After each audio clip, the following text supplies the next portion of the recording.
आमाको मुख हेर्ने दिन आउँदैछ क्यालेन्डरमा, तर म चाहन्छु 365 दिन नै आमाको मुख हेर्ने दिन बनोस्।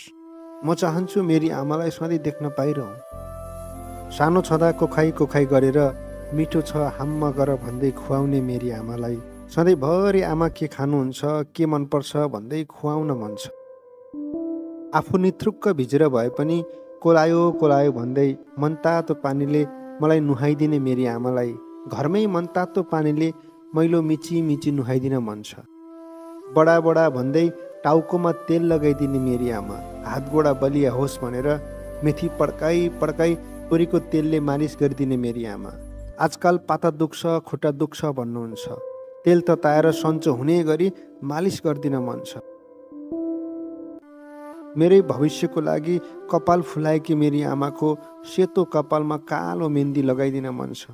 ताते ताते गर्दै हिँड्न सिकाउने मेरी आमाको बुढेसकालमा लौरी बन्ने मन छ।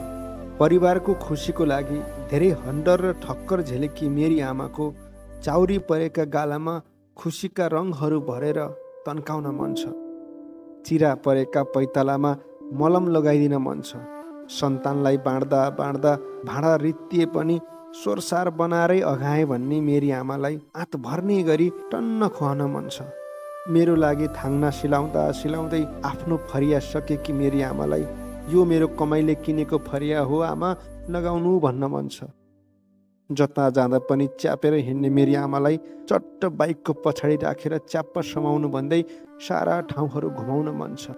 मेरा धेरै रहरहरू छ आमा, मेरा धेरै चाहनाहरू छन्। त्यही रहरहरू त्यही चाहनाहरू किन्न सक्छु कि भनेर परदेश भासिएको हुँ आमा, मेरो मुटु घरमै छाडेर।